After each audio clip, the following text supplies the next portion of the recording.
Hello, isang masayang araw po sa ating lahat at for today's video ay ipapakita ko po sa inyo ang buhay, ang masayang buhay dito sa probensya ng Northern Samar. Ayan, at ako nga po ay anong tawag nito sa English?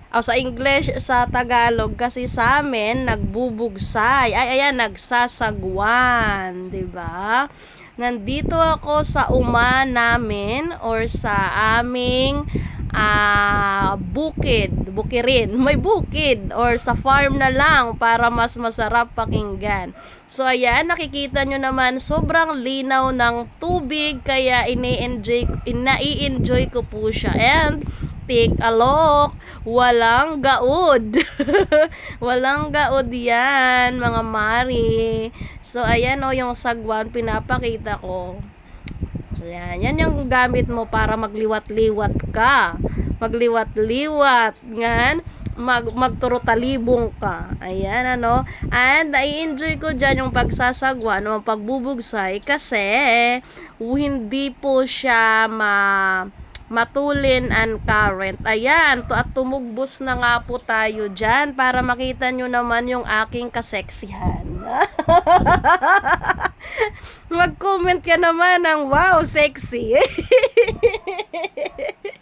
Ayan, di ba may pasayaw-sayaw pa si Ateng. Ipinopromote ko lang naman po dyan yung sagwan. No, balik tayo sa pag-upo at baka tayo ay malunod. So, tingnan nyo naman kung gaano po kalinaw. Ganito po yung tubig namin dito. Kulay green kapag summer. Syempre, kahit hindi sana summer, kung maaraw lang, ayan, kulay green. Pag tag-ulan, kulay kapi po yan. Libreng kapi po. Libre. So, ayan, di ba? Yan yung tinatawag nating madi sarap.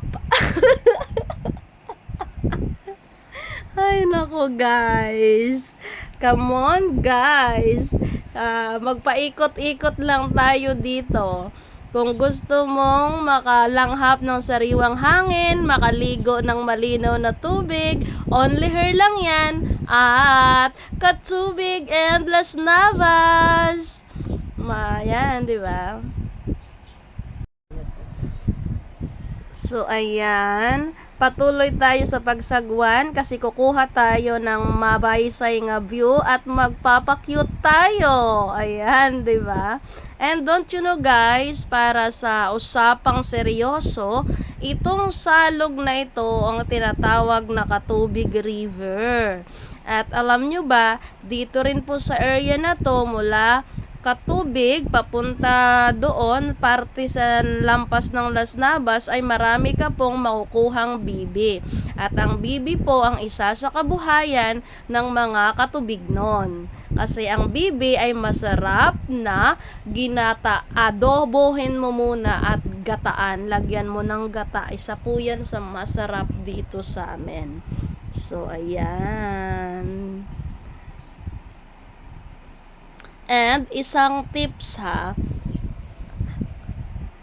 para po magkaroon ka ng magandang view, tumayo ka at tanggalin yung kaloy.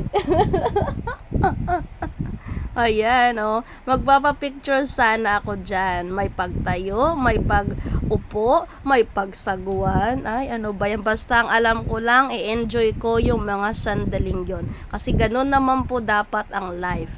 Enjoy the moment. Huwag kang mag-isip-isip ng kung ano-ano, lalong-lalo na kung yung iniisip mo ay toxic.